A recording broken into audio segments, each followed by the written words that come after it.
Good morning बच्चों।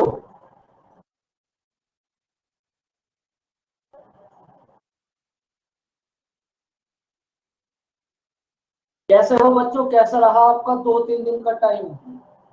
Full enjoy?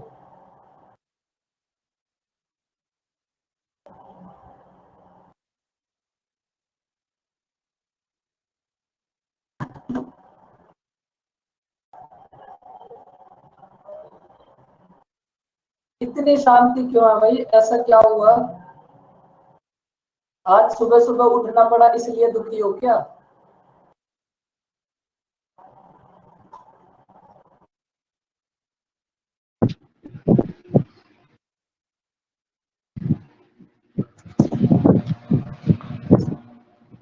Good morning. Exam tension? Good morning Sandeep. Exam tension क्यों?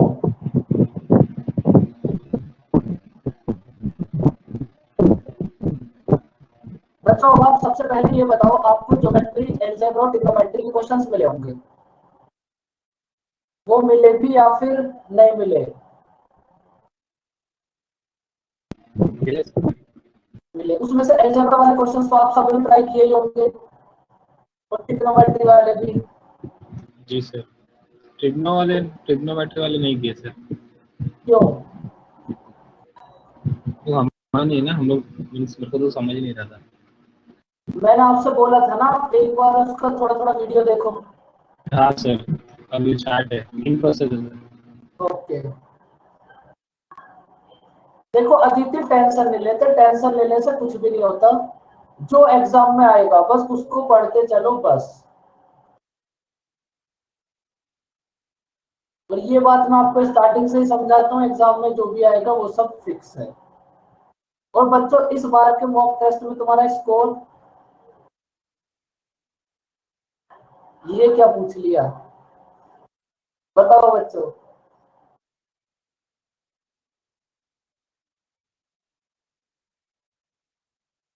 50?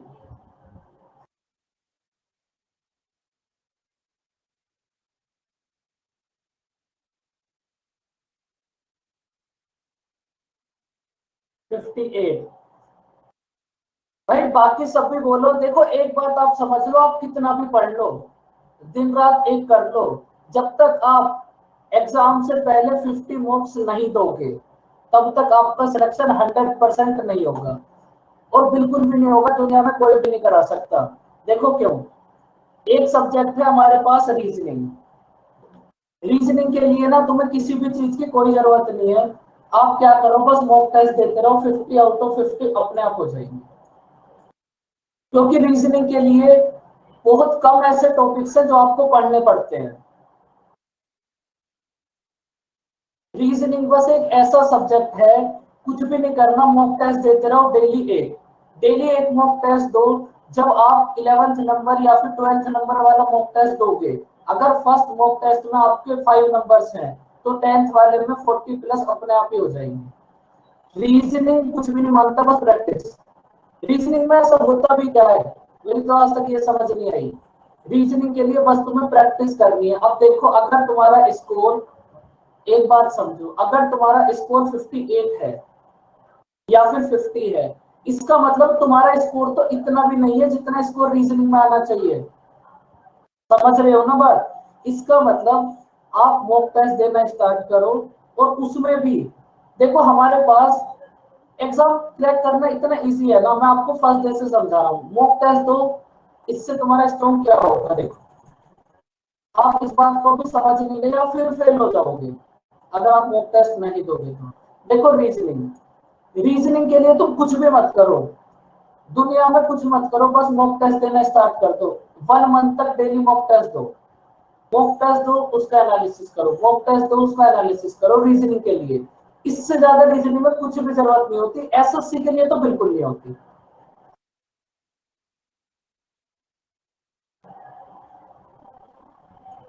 Reasoning में ऐसा कुछ भी नहीं होता। रीजनिंग में आपको कोडिंग, डिकोडिंग, ए का बी से, बी का सी से, ये तो सब कॉमन सेंस है।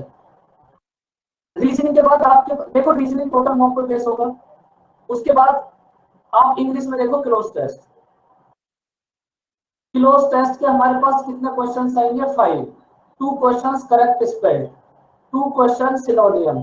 सिनोनियम तो चलो आप छोड़ो, आप इस बात को भी बोल सकते हो कि कहीं से कुछ भी आ जाएगा, लेकिन वन वर्ड आएंगे हमारे पास 3 और ईडीएम आएंगे हमारे पास 2। आप कितना भी कराओ ये सब तो फिक्स है। कितना हो गया 5 और 3 8 to 10 और 12, 12 क्वेश्चन ये हो गए। कितने क्वेश्चन हो गए 62, 62 क्वेश्चन आपके पास ये हो गए। सॉरी 62 नहीं, स्कोर 12 क्वेश्चन का स्कोर कितना होगा 24, 74 स्कोर हो गया। उसके बाद मैथ में हमारे पास और क्वेश्चन मतलब 8 मार्क्स, 8 मार्क्स आप इधर से लो। अगर आप कुछ भी ना करो और मॉक ही मॉक दो, फिर भी आपका स्कोर 90 प्लस पहुंच जाएगा। समझ रहे हो ना? अब देखो ये जो क्लोज टेस्ट है,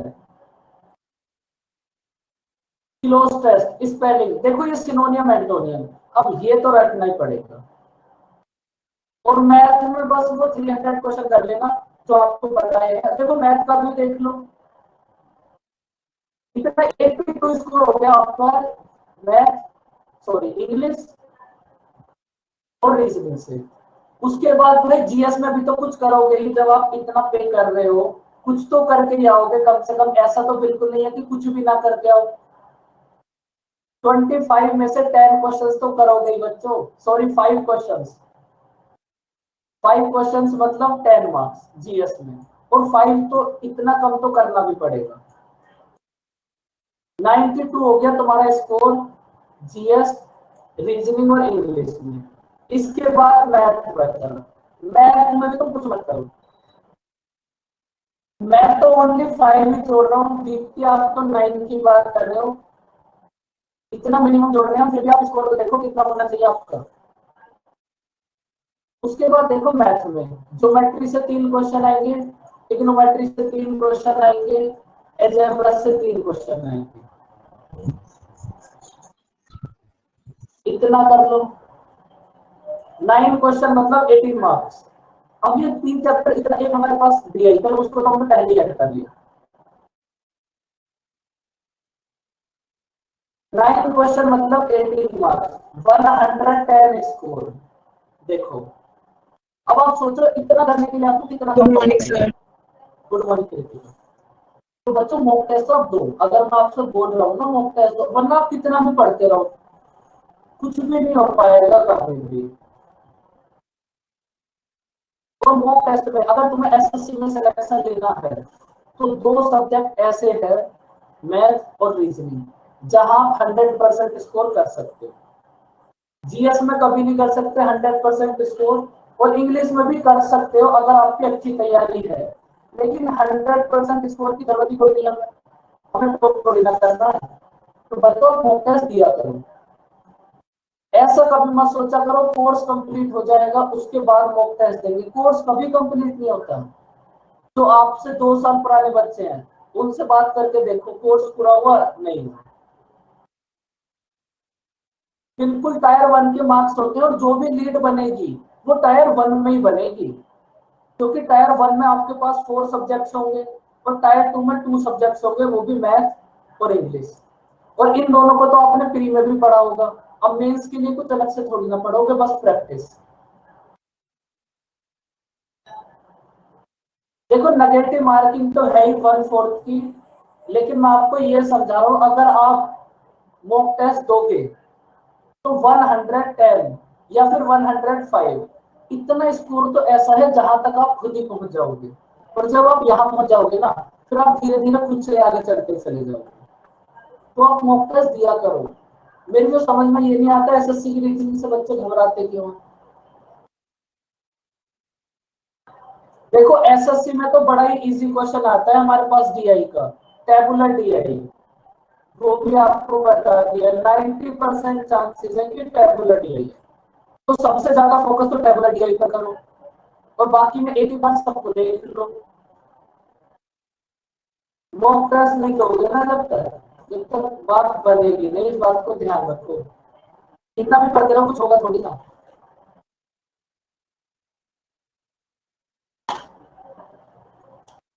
अब मॉक टेस्ट दिया, तुम्हारा 50 स्कोर आया, इसका मतलब बच्चों तुम बस रीजनिंग का स्कोर लेकर आए हो 50, तुम रीजनिंग का स्कोर लेकर आए हो चारों सब्जेक्ट में मिलाकर।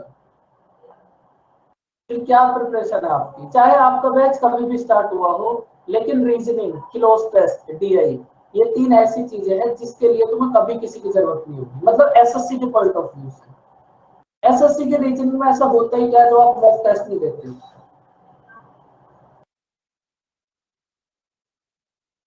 और वो जो क्वेश्चंस मिले बच्चों, उनको ट्राई करना जरूर, और जब तक ट्राई नहीं करोगे फिर डिस्कस करेंगे ना, फिर आपको बहुत ज्यादा दिक्कत आएगी और टाइम अब थोड़ा कम है। तो आप ये बताओ लास्ट क्लास में कहां तक हुआ था।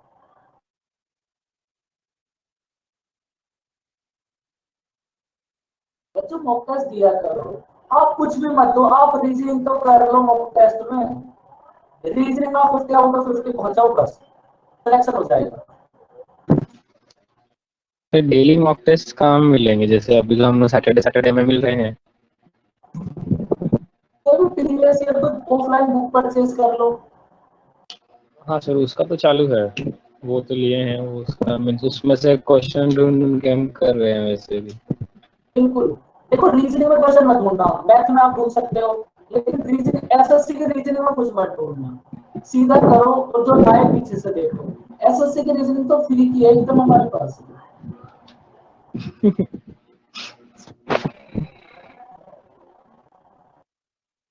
देखो बच्चे फटाफट से बताओ लास्ट क्लास में कहां तक हुआ था।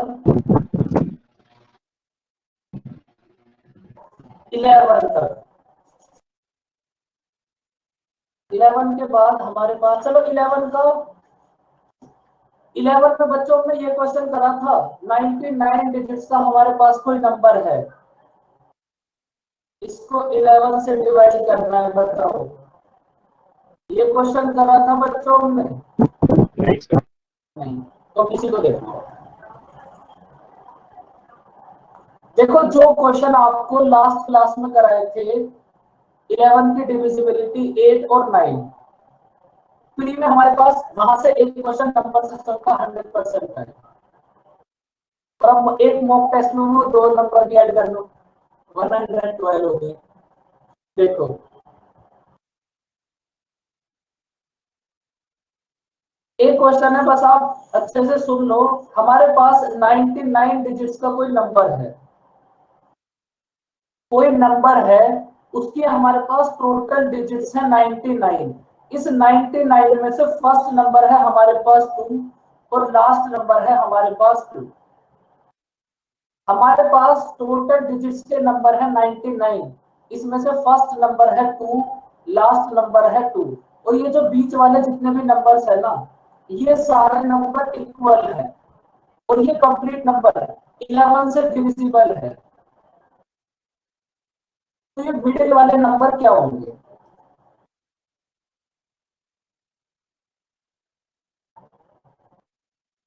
अब देखो, अब हमारे पास है 99 डिजिट्स, अब थोड़ा बात समझना, अब आप हर बार ऐसे तो चेक नहीं करोगे, भाई कोई भी नंबर है ऑप्शन से उठाया तुमने बीच में पुट करके देखा, भाई आपके पास 4 ऑप्शन होंगे, और बात थोड़ा समझना,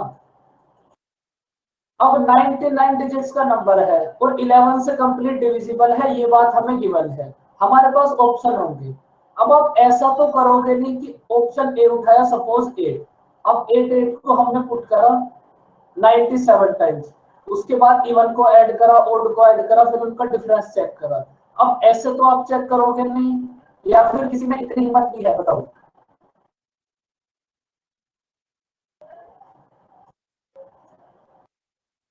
तो आप ना यहां से बस डायरेक्ट एक बात समझ लो, भाई हमारे पास 2 ही टाइप से डिजिट हो सकती है, या तो टोटल डिजिट्स इवन ओड हो 99, या फिर हो इवन 100। अब देखो अगर हमारे पास डिजिट्स की तरह इन दोनों का सम बीच में पुट कर, इसका मतलब अगर हमारे पास मिडिल वाली सारी टर्म्स 4444 होंगी, तब ये नंबर 11 से कंप्लीट डिविजिबल होगा, मतलब फर्स्ट और लास्ट का सम अगर आप बीच में वाली टर्म में पुट कर दोगे और सारी टर्म्स इक्वल है, तो इसका मतलब ये जो मिडिल के जितने भी टर्म है ये सब 4 4 होगी और ये नंबर 11 से कंप्लीट डिविजिबल होगी। फिर से समझ लो।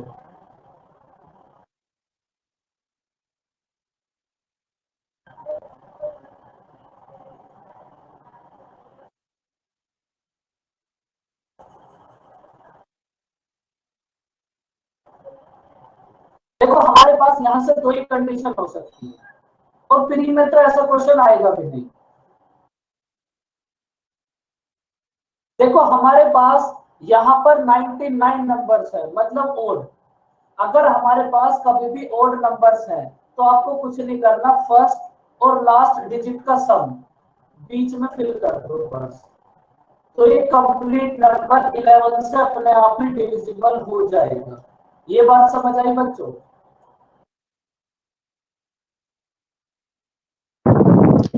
सर अगर सम उसका ऐसा नहीं होगा ना कभी जो 2 डिजिट्स में जाएगा उनका एडिशन? नहीं ऐसा कभी नहीं होगा, अभी देखेंगे। ऐसा कभी नहीं होगा, वो आपको डिजिट इस टाइप से गिवन होंगे एकदम नॉर्मल। सर बोलो। तो बीच में अगर इवन नंबर ऑफ प्लेसेस होते तब तो कोई भी नंबर सेटिस्फाई कर जाता ना। फिर कोई भी नंबर हो जाता है, वही बात अभी हम देख रहे हैं। अगर हमारे पास है 99 नंबर्स तो आपको बीच में पुट करना पड़ेगा फर्स्ट और लास्ट नंबर का सम। इसका मतलब सारे नंबर अगर 4 4 होंगे बीच वाले तब ये नंबर 11 से कंप्लीट डिविजिबल हो जाएगा। लेकिन अगर हमारे पास है इवन नंबर मतलब हमारे पास टोटल डिजिट्स है 100 तो आप बीच में कोई भी नंबर पुट कर दो, 1 1 2 2 3 3 4 4, ये 11 से कंप्लीट अपने आप ही डिविजिबल हो जाएगा। अगर नंबर्स है 99 तो फर्स्ट और लास्ट का सम बीच में पुट कर दो। अगर नंबर है 100 तो बीच में कुछ भी पुट कर दो। कहानी समझ आई बच्चों?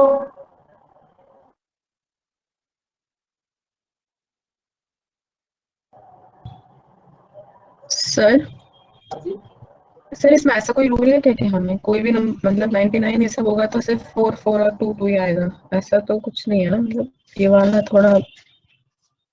मतलब क्या समझ नहीं आया आप वो बताओ।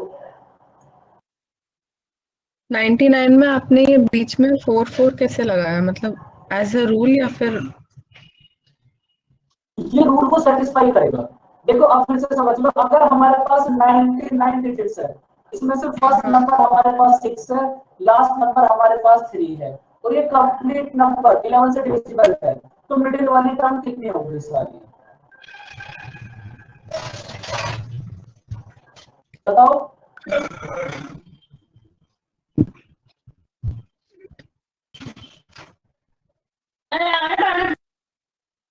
मिडिल वाली टर्म होगी फर्स्ट और लास्ट डिजिट का सम।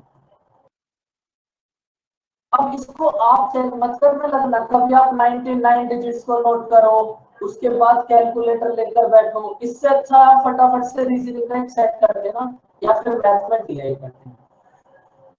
सर अगर ये 3 की जगह 8 हो? नहीं ऐसा नहीं आएगा, डायरेक्ट डिजिट ही आएंगी करंट, डायरेक्ट डिजिट ही आएंगी हमारे पास।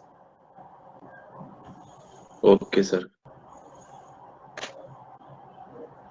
ये वैसे ये क्वेश्चन आपके एग्जाम में आएगा नहीं, इसके भी 99% चांसेस है। देखो अब देखो आपके एग्जाम में ये क्वेश्चन आ सकता है, इसको देखो अब आप अच्छे से। 2 की पावर 71 प्लस 2 की पावर 7 डाउट बोलो। सर डाउट इसलिए आया क्योंकि ऐसा क्वेश्चन पहली बार देखा था। नहीं ये क्वेश्चन आपके एग्जाम का एक्चुअल में है भी नहीं। अगर ये अच्छा। आपके एग्जाम में आएगा तो मेंस में आएगा। ये क्वेश्चन है सीडीएस का और उधर तो ऐसे क्वेश्चन आते हैं लॉजिकल बेस। उधर मैथ से कोई मतलब नहीं होता, उधर लॉजिक से मतलब होता है।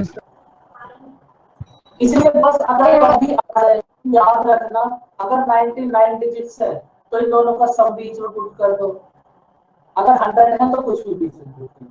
पर इसके लिए भी कुछ इतना ज्यादा मैथ की जरूरत नहीं है, ये सब वही नॉर्मल बात है जो आप कर रहे हो। अब देखो ये क्वेश्चन आपके प्रीलिम्स में आ सकता है।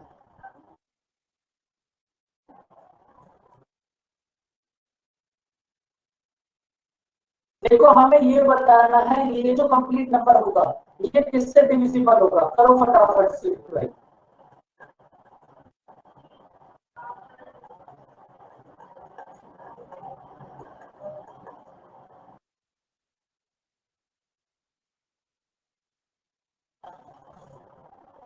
हमें फाइंड आउट करना है ये जो नंबर है 2 की पावर 71 प्लस 2 की पावर 72 प्लस 2 की पावर 73 प्लस 2 की पावर 74, ये नंबर किससे डिविजिबल होगा?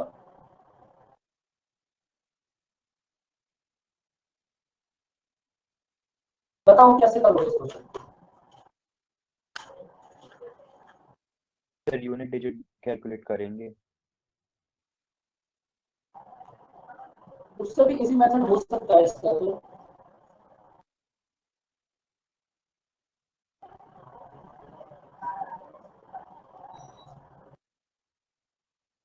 इस क्वेश्चन को सोल्व करने के लिए आपको किसी भी मैथ की किसी भी चीज की कोई जरूरत नहीं है।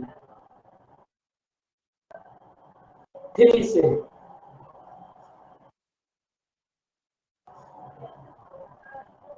बताओ, थोड़ा सा यूज तो करो बच्चों।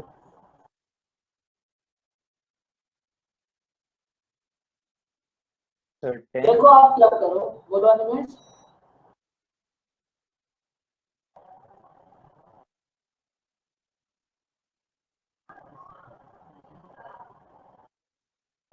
देखो 10 हो सकता है, कैसे करा बताओ अनिमेश।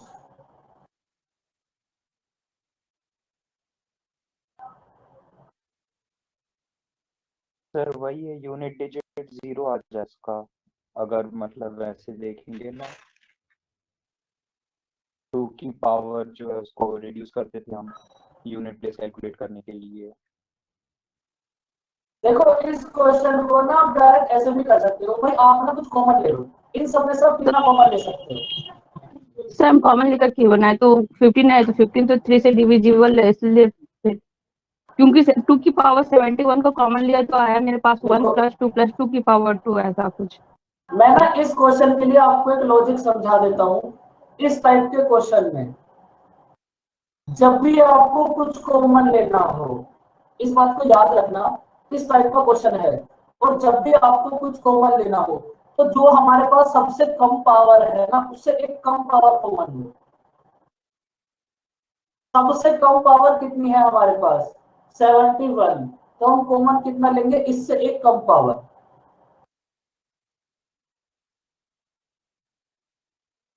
देखो आपके पास कितना आया था आज था? सर 2 की पावर 71 × 15 15 आया था। 15 कितना होगा? 3 × 5। अब यहाँ देखो 3 का मल्टीपल भी हमारे पास है, 5 का मल्टीपल भी हमारे पास है, तो इस प्रोसेस से आपको ना ये दिक्कत आ सकती है भाई। अगर यहाँ हमारे पास एक ही ऑप्शन ऐसा होता, ये 9 ना होता और ये 8 होता, इसी को समझ लो पहले। अगर आप 2 की पावर 71 कॉमन लोगे तो हमारे पास कितना आएगा? 2 की पावर 71 मल्टीप्लाई 15। अब ये जो 15 है, 15 के फैक्टर्स देखो, 3 × 5।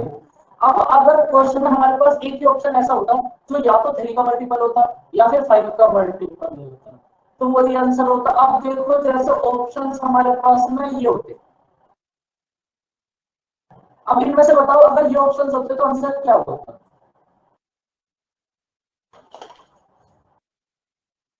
भाई फिर आंसर हमारे पास 5 का मल्टीपल 10 हो जाता, लेकिन अगर इस 10 के प्लेस पर हमारे पास 9 होता,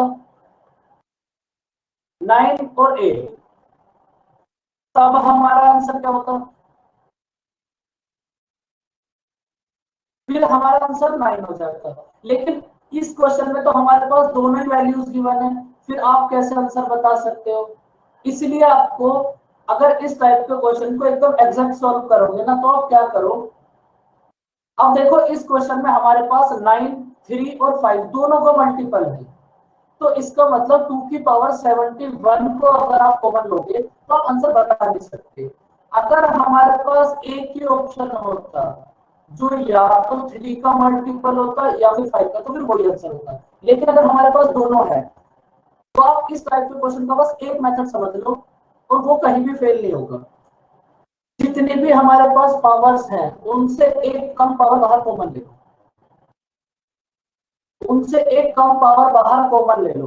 देखो सबसे कम पावर है 2 की पावर 71, तो हमने 71 से एक कम 2 की पावर 70 को बाहर कॉमन ले लिया, तो हमारे पास यहाँ कितना बचा 2 की पावर 1 प्लस 2 की पावर 2 प्लस 2 की पावर 3 प्लस 2 की पावर 4। अब आप फटाफट से इनको सॉल्व करो। 2 की पावर 1 कितना होगा 2, 2 की पावर 2 होगा 4, 2 की पावर 3 होगा 8, 2 की पावर 4 होगा 16, तो ये कितना होगा 30। 2 की पावर 70 मल्टीप्लाई 30, बच्चे तो फिर से गड़बड़ हो गई।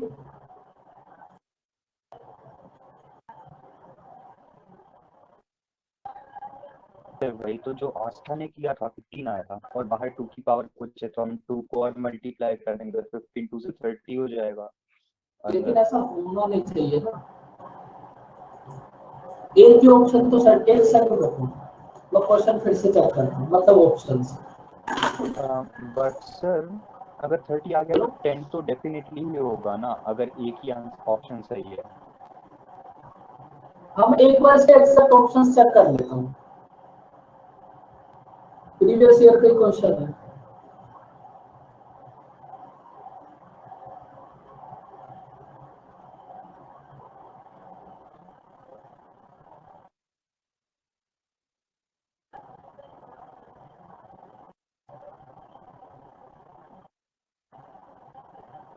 ये 9 नहीं है बच्चे, 19 है। सॉरी बच्चों, थोड़ा सा आपका टाइम वेस्ट हो गया, ये 9 नहीं है 19 है। सर अगर 9 होता तब भी मतलब 9 तो तब भी आंसर 10 नहीं पा रहे ना, है ना, तब भी 10 तो डेफिनेटली दिख रहा है हमको। 10 तो 100% होता है, लेकिन ऐसा मिलेगा भी नहीं आपको, दोनों एक साथ कभी मिलेंगे भी नहीं। जो अभी हमने 15 वाले केस में देखा था ना, वही फिर से सेम कंडीशन बन जाएगी, ऐसा कभी बनेगा नहीं। ये है एग्जैक्ट ऑप्शंस एग्जाम के, ये 9 नहीं 19 था। बताओ बच्चों ये 30 किससे डिविजिबल होगा?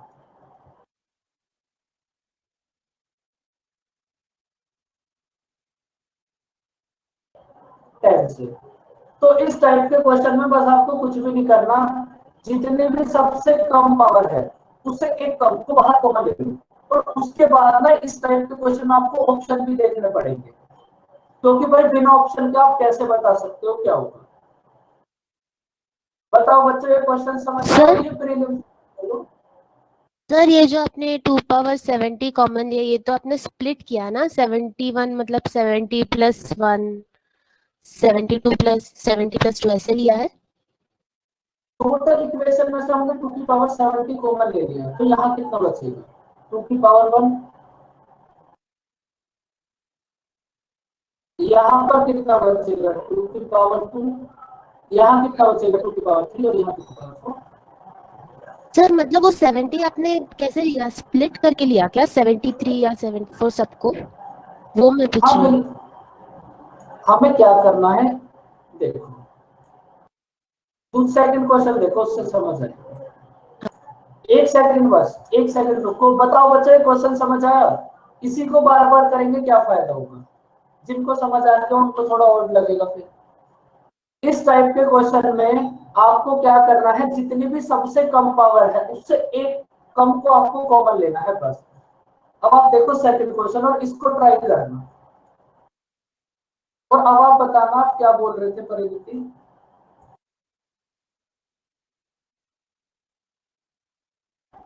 सर आपने ऊपर 70 कॉमन अब लिया इसमें तो इसमें बताओ, इसमें बोलो कितना कॉमन लेंगे। 24। बिल्कुल, देखो हमने इनको इस टाइप से ब्रेक कर दिया।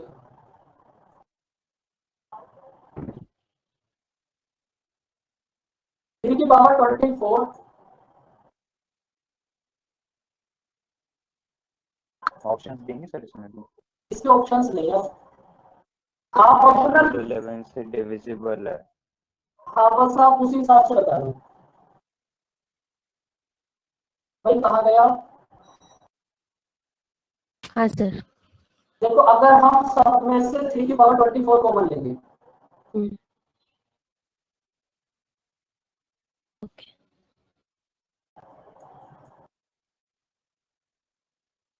अब देखो ये 24 तो बाहर कॉमन आ जाएगा, 3 की पावर 24 बाहर कॉमन आ गया तो कितना बचेगा? 3 की पावर 1 प्लस 3 की पावर 2 प्लस 3 की पावर 3 प्लस 3 की पावर 4। अच्छा ओके। तो इस प्रोसेस को ना हम डायरेक्ट यहीं से कर लेते हैं। अब इसको बार बार इतना ना लिखकर डायरेक्ट आप यहीं से देख लो। बताओ बच्चों फटाफट से इसके फैक्टर्स क्या बनेंगे। उसके बाद आपको ऑप्शंस भी चेक करने पड़ेंगे और ऑप्शंस तो आपको कुछ भी हो सकता है 12 और 10। देखो सबसे पहले आप क्या करो, 3 की पावर 24 को ना बाहर कॉमन कर लो। कितना बचेगा? 3 की पावर 1 प्लस 3 की पावर 2 प्लस 3 की पावर 3 प्लस 3 की पावर 4। 3 की पावर 1 कितना होगा? 3 की पावर 2 कितना होगा? 9। 3 की पावर 3 कितना होगा? 27। और 3 की पावर 4 कितना होगा? 81। इन सबको ऐड करो कितना होगा? 19 और 30। 3 की पावर 24 मल्टीप्लाई 30। बस इस 30 को चेक कर लो। आपके ऑप्शन जो भी होगा उस हिसाब से क्या फैक्टर्स होंगे। वैसे इसके ऑप्शंस अगर आप देखना चाहते हो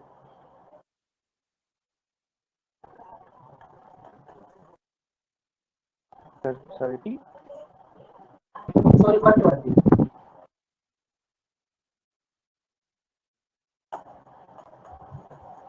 वैसे अगर आप ऑप्शंस देखना चाहते हो, ऑप्शंस में कुछ गड़बड़ भी हो सकती है, इसलिए मैंने आपको ऑप्शंस नोट कराए नहीं थे। देखो अब ये बताओ किससे डिविजिबल होगा।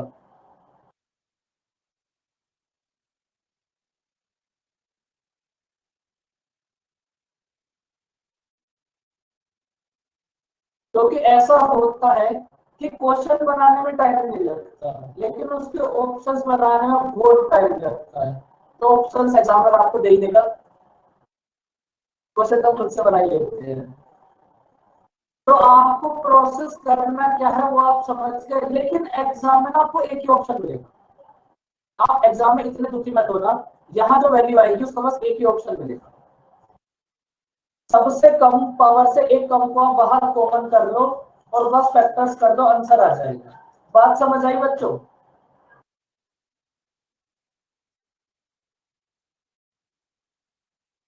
अब आप एक बात बताओ, तो हमने डिविजिबिलिटी रूल करे थे उसमें से हमने 2, 4, 8 और 16 ये कर लिए थे। 3, 9 कर लिया था, 6 कर लिया था, 11 कर लिया था, 10 तो आपको पता ही है। इतना हो गया था ना बच्चों?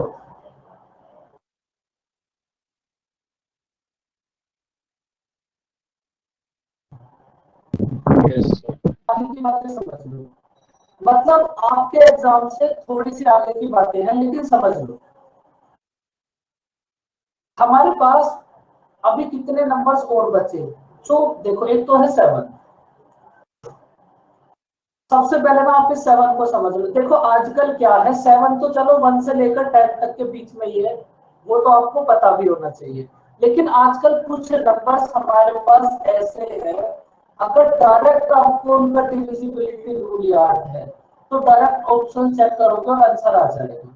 और ऐसा मैंने अर्थमेटिक पर बहुत सारे प्लेस पर देख लिया। तो आज मैं आपको उन नंबर्स को भी समझा देता हूँ। देखो आप ना ये एग्जाम में आएगा किस टाइप से, अब डायरेक्ट ऐसा नहीं आएगा कि 7 से डिविजिबल है या फिर नहीं। जैसा आप किसी भी क्वेश्चन को सॉल्व करोगे, जैसा आपने अर्थमेटिक के किसी भी क्वेश्चन को सॉल्व करा, मेरी बात समझना, और लास्ट में जाकर आपको फाइंड आउट करना है उस नंबर का 13%। आपने पूरे अर्थमेटिक की क्वेश्चन को जब आप रीड करोगे आपको फाइंड आउट करना है, तो आप इस नंबर का 13% फाइंड आउट करो। भाई जब आप 13% फाइंड आउट करोगे इसका मतलब जो भी आंसर होगा वो 13 का मल्टीपल होगा। मतलब बात समझ आई? अर्थमेटिक में इसका यूज किस टाइप से होगा, क्योंकि ऐसा नहीं है कि इसका रूल बस यही है, इससे बड़ा रूल इसका अर्थमेटिक में होगा। भाई आपको कोई भी नंबर गिवन है, और ऐसा बहुत बार होता है एग्जाम में, और यही होती है चीजों की स्मार्ट अप्रोच।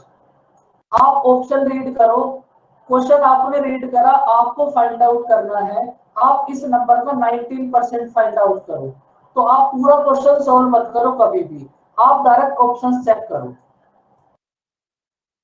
अगर एक ही ऑप्शन ऐसा है जो 19 का मल्टीपल है, तो 100% तो नहीं बोल सकते, 99% वही आंसर होगा।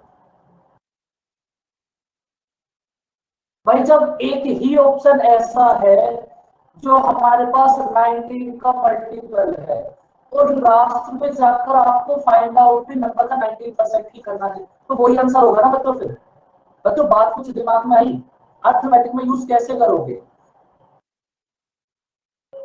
तो ऐसा ना बहुत बार होता है चीजों को लेकर, और आप करते क्या हो, आप बस क्वेश्चन देखो, उसको सॉल्व करने लग गए। एक बार ऑप्शंस भी देखा करो, अगर एक ही ऑप्शन ऐसा है जो उस नंबर का मल्टीपल है, तो फिर वही आंसर होगा। अब देखो हमारे पास एक नंबर है 7, सबसे पहले आप 7 को समझ लो। इस टाइप के जो नंबर है वो नंबर है हमारे पास 7, 11, 13, 17 और 19।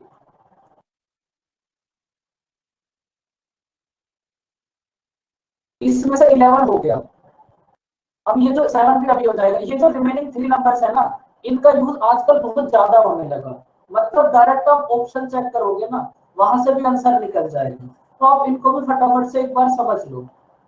बातें सब आसान आसान है अगर आपको पता हो तो।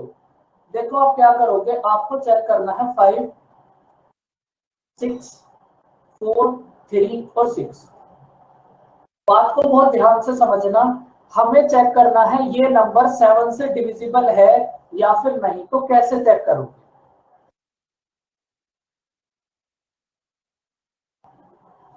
देखो 7 से चेक करने का रूल होता क्या है, ये जो हमारे पास लास्ट नंबर है इसमें 2 से मल्टीप्लाई करो, बताओ कितना आएगा। जो भी हमारे पास लास्ट नंबर है इसमें ना आप 2 से मल्टीप्लाई करो, 12, और इसको पहले वाले नंबर में से सब्ट्रैक्ट करते चले जाओ। जब आप 43 में से 12 को सब्ट्रैक्ट करोगे तो कितना आएगा? 5, 6, 3, 1। बात बहुत ध्यान से समझो। उसके बाद फिर से ये जो लास्ट वाला नंबर है इसको फिर से डबल करो और पहले वाले नंबर में से सब्ट्रैक्ट कर दो। 561। उसके बाद फिर से लास्ट वाले नंबर को डबल करो तो पहले वाले में से सब्ट्रैक्ट कर दो, कितना आएगा? 54।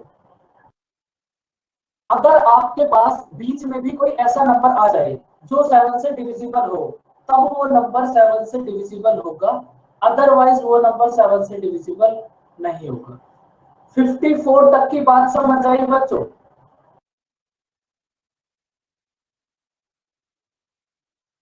देखो फिर से रिपीट कर लेते हैं।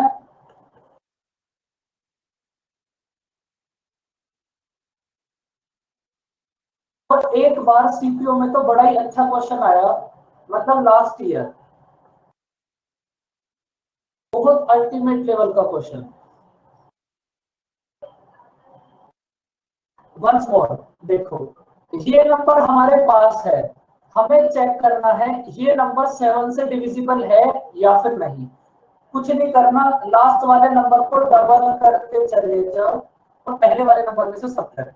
लास्ट का नंबर है 6, 6 को डबल करो, बताओ सब बच्चों कितना आएगा?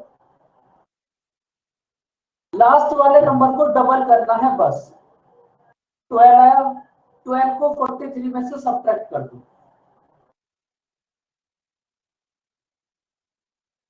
लास्ट वाले नंबर को डबल करो, उसको उससे पहले वाले नंबर में से सब्ट्रैक्ट करके चले जाओ।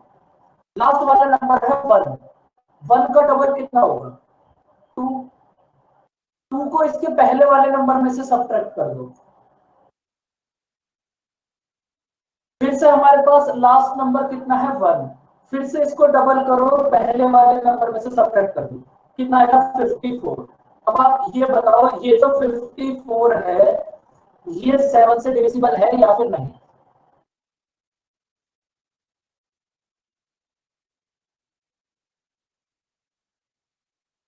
तो इसका मतलब ये नंबर भी 7 से डिविजिबल नहीं होगा। 7 के लिए आपको करना क्या है, लास्ट वाले नंबर का डबल करो और पहले वाले नंबर में से सब्ट्रैक्ट करते चले जाओ। ये बात समझ आई बच्चों? फिर आपको फटाफट से मैं क्वेश्चन कराऊंगा अभी। अब देखो यही प्रोसेस हमारे पास 13 के लिए होगा। अब हमारे पास हर किसी के लिए यही प्रोसेस है। अब आप उसको एक बार देख लेना और ट्राई करना घर पे।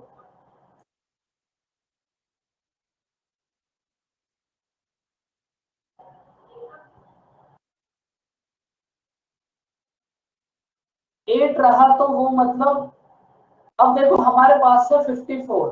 अब आप 4 का डबल करोगे कितना आएगा? 8। अब जब 5 को 8 में से सब्ट्रैक्ट करोगे तो -3 आएगा।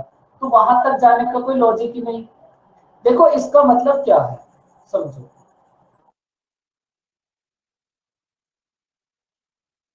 आपको हटा दिया। देखो जैसे हमने ना कोई भी इक्वेशन है उसको हमने सॉल्व करा, सॉल्व करने के बाद बीच में हमारे पास आया 210। तो इसके बाद चेक करने की जरूरत नहीं है। अगर हमारे पास इस प्रोसेस के बीच में भी कोई ऐसा नंबर आ जाए जो 7 से डिविजिबल है, तब ये कंप्लीट नंबर भी 7 से डिविजिबल होगा। समझ आई बच्चों बात? ये नंबर थोड़े से टफ है।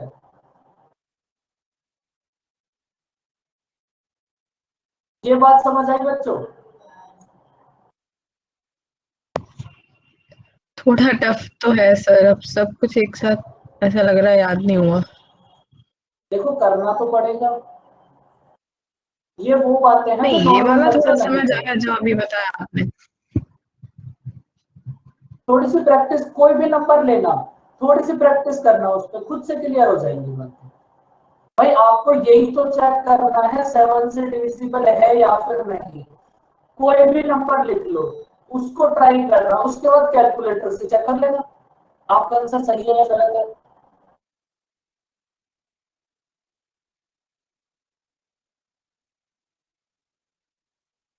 सर ऐसे क्वेश्चंस कितने आते हैं इसके नंबर सिस्टम के?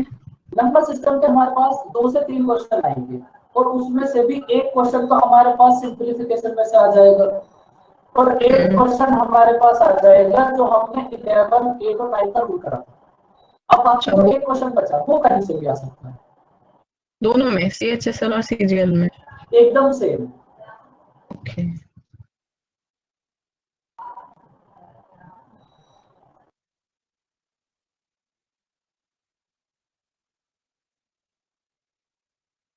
अब देखो इन चारों नंबर का प्रोसेस ना सेम ही है। आप पहले एक बार इनके एक साथ शुरू देखो। देखो 7 के लिए हमने क्या करा बताओ, फटाफट से बोलो बच्चों, तब बात क्लियर हो जाएगी। ये 19 है। 7 के लिए हमने क्या करा, ये बस 7 के लिए होगा। सर लास्ट डिजिट को लिया, उसको डबल किया, फिर उसको सब्ट्रैक्ट किया था, यही किया था ना अभी? बस इतना ही करना है, लास्ट डिजिट को डबल करो और पहले वाले में से सब्ट्रैक्ट करते चले जाओ।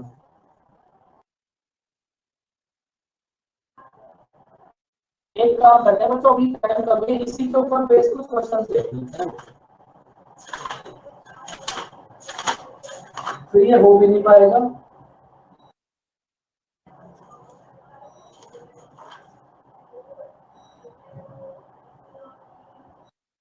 सर बोलो। आप 17 का और बता दो और मतलब क्वेश्चंस हम लोग को करने को दे, तो ऐसा कर लो या फिर। तो फिर ऐसा कर लो, इन दोनों को मैं आपको कल बता दूंगा, कल भी तो क्लास है ना। हाँ सर। ऐसा करना, 7 में आपको क्या करना था, लास्ट डिजिट को डबल करो और पहले वाले में से सब्ट्रैक्ट करके चले जाओ। 17 के लिए भी एग्जांपल दे देते हैं, मैंने बहुत कर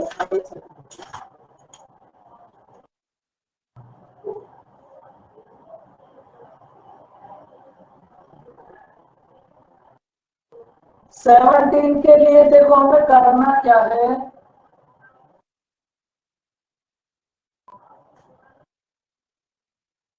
17 के लिए क्या करना है, लास्ट वाली डिजिट में 5 से मल्टीप्लाई करो। कोई भी नंबर बताओ फटाफट से। एग्जाम्पल 13 और 19 के थे, मैंने सोचा 17। देखो आप समझ लो, इसको भी ट्राई करना एक बार। 17 का एग्जाम्पल लिखना, 17 के लिए क्या करना है, लास्ट वाले डिजिट में 5 से मल्टीप्लाई और उसके पहले वाले में से सब्ट्रैक्ट करते चले जाओ, बस।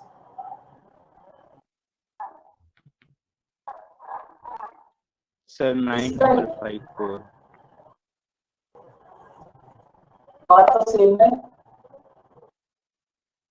देखो जो प्रोसेस हमारे पास किस नंबर पे फॉलो होगा वही सब पे फॉलो होगा। ऐसा कुछ भी नहीं है कि आप बहुत बड़ा नंबर लोगे तो प्रोसेस वहां फॉलो होगा। जो नंबर यहाँ फॉलो है वो सब जगह फॉलो है। देखो 17 के लिए हमें करना क्या है, 17 के लिए हमें करना है लास्ट वाले डिजिट में 5 से मल्टीप्लाई करो। 1 की मल्टीप्लाई 5 में करो, बताओ कितना आएगा।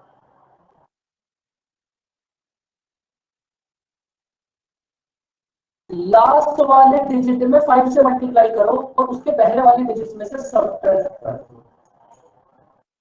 अब आप ये बताओ 7, तो इसका मतलब ये जो नंबर है ये भी 17 से डिविजिबल होगा।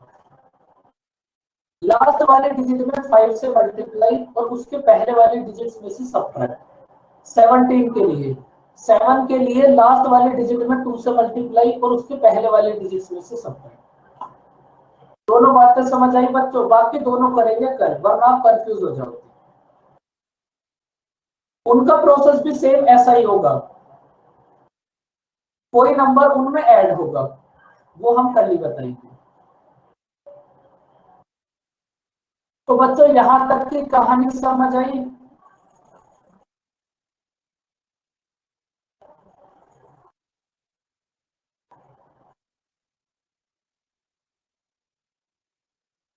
सर एक बार ये एग्जांपल लेना। सर 9554। करो लास्ट वाली डिजिट में 5 से मल्टीप्लाई करो, इसको चेक डिविजिबल है या फिर नहीं।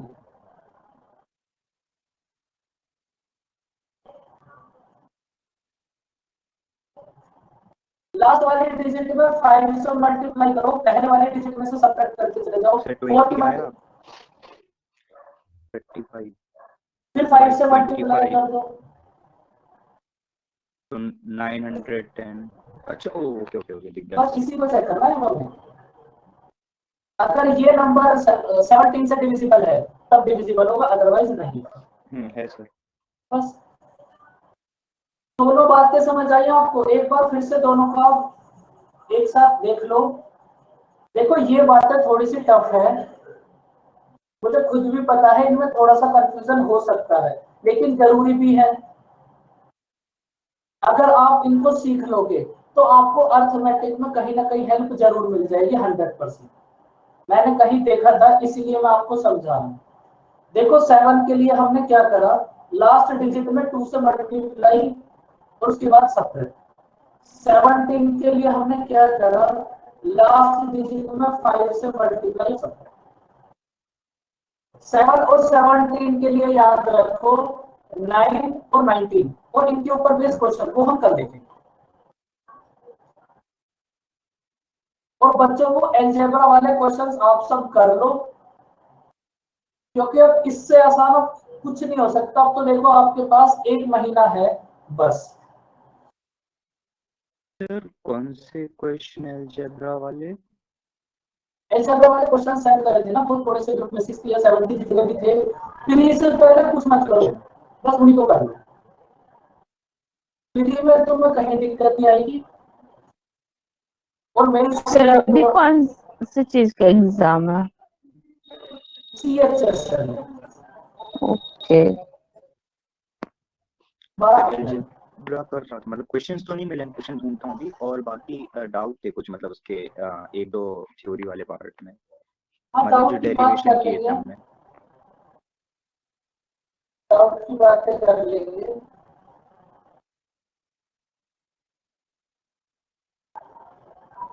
भाई इंपॉर्टेंट क्वेश्चन दे तो दिया थी ज्योमेट्री, अब वो कितने इंपॉर्टेंट चाहिए, ज्योमेट्री, अलजेब्रा, ट्रिग्नोमेट्री, इन तीनों के दे दिए।